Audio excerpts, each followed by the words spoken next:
Après s'être relevée par une secousse, la fille resta couchée au lit encore quelques secondes. En se penchant pour allumer sa lampe de chevet, elle essayait de se souvenir de ce qu'il avait tiré de sa douce torpeur. Comme elle n'y parvenait pas, elle se leva du lit. En regardant l'heure sur son téléphone, elle grogna quand elle vit qu'il était minuit. Sachant que le sommeil ne reviendrait pas avant un moment, elle quitta la chambre pour la cuisine pour un bon café. Alors qu'elle passait devant sa porte d'entrée, un désagréable frisson lui parcourut l'échine. Ce n'est que l'hiver, pensa-t-elle, retournant à ses occupations. Préparer les cuillères, l'eau et sa tasse la tinrent occupée.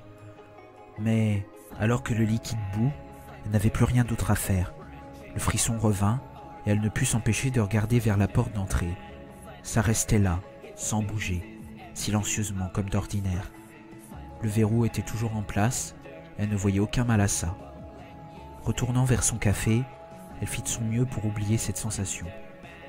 Sa tasse en main, elle rebroussa chemin pour la chambre. En passant devant la porte d'entrée, elle décida de jeter au moins un coup d'œil dans le judas pour se rassurer. Le frisson se faisait plus intense à mesure qu'elle approchait de la porte et s'éloignait de la chaleur sûre de la moquette. Elle pressa sa main contre la porte de métal froide, prit une grande inspiration et regarda par le judas. Au début, elle ne put voir qu'un noir d'encre qui semblait tourbillonner un peu. Quand elle digna de surprise, le vide avait disparu. Elle aurait souhaité qu'il soit là. À la place, se tenait ce qui lui semblait être un homme. Les jambes étaient longues et bizarrement inhumaines, avec des branches sur certains bras. Pas comme les branches d'un arbre, non. La créature était drapée d'un drap noir, cachant ce qui semblait être le plus cauchemardesque pour elle, la cerise sur le gâteau. Cependant, le visage infernal de la chose, c'est comme si son esprit avait flouté le visage pour cacher l'horreur qui s'y dissimulait. Elle s'éloigna de la porte, la main toujours contre celle-ci. La tasse de café tomba au sol, le liquide lui brûlant les jambes alors qu'elle tombait en arrière et tentait de fuir la porte en rampant. Elle savait plus ou moins que son mental ne lui jouait pas des tours. Alors qu'elle fuyait la porte, elle regarda et tendit l'oreille pour surveiller ce qui se passait à la porte. La fille était partagée entre le besoin de fuir et celui de ne pas se retrouver dos à la porte. Quand la porte se déverrouilla, le besoin de fuir l'emporta, mais elle glissa sur le café brûlant en tentant de courir dans sa chambre. Elle savait qu'elle était coincée quoi qu'il arrive, mais il lui fallait s'éloigner de cette porte.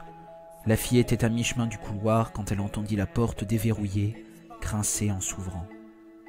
Elle hurla et s'écroula contre un mur, tombant sur le menton et s'assomma. Après cela, il n'y eut plus que les ténèbres. « Nicole !» Une douce voix masculine sortit la femme de son sommeil. Alors qu'elle se tournait, elle fut accueillie par le docteur de sa sœur. Elle hocha la tête, ignorant si elle devait dire quelque chose ou même si elle en avait la force. Ce matin, elle a eu un appel d'urgence à l'hôpital, disant que sa sœur, Lindsay, était là. Avant qu'elle n'ait pu aller la voir, le docteur la prit à part et insista pour parler de ce qui aurait pu lui arriver. Des mots comme auto-infligé et assaut ont été dits et Nicole n'avait aucune idée de ce qui se passait. Elle n'avait toujours pas compris lorsqu'elle finit par voir Lindsay de ses propres yeux. Sa petite sœur avait un bandage à la tête, couvrant ses yeux et ses oreilles.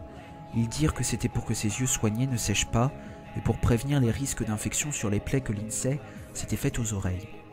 Les docteurs ont théorisé que elle ou quelqu'un d'autre avait planté un stylo dedans pour lui perturber l'équilibre ou pour l'empêcher de se défendre contre quelque chose. Il y avait des brûlures aux 2 premiers degrés sur les mains, les jambes et les pieds, probablement dû au café que les voisins ont trouvé par terre lorsqu'ils sont arrivés. Alors que Nicole marchait dans la chambre d'hôpital de sa sœur pour la première fois, elle crut voir la silhouette d'un homme à la fenêtre. Mais elle savait que c'était impossible. La chambre de sa sœur était au 3e étage de l'hôpital.